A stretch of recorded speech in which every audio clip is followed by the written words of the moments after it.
Hello everyone.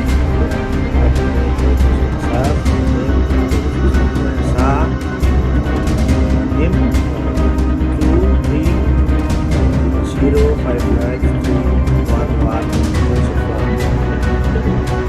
Next, flow of electrical charge.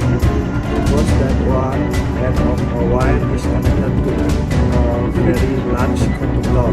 One large enough so that get an electron put in or take them away without compression. Change the density of change of the object.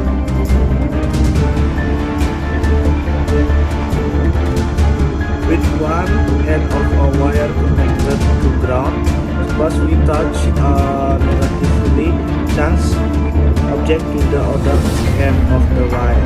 When we do so, electron move down the wire from the charged object to ground,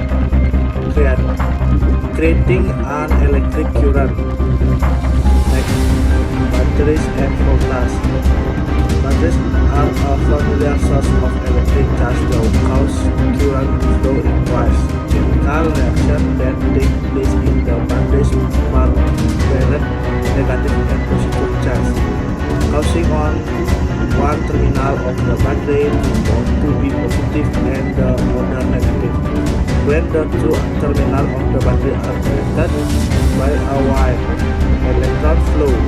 If the flow is not too great, chemical action in the battery continues to take electrons from one terminal and place them on the other, maintaining the original charge.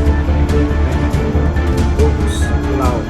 Normally, one does not connect a wire straight from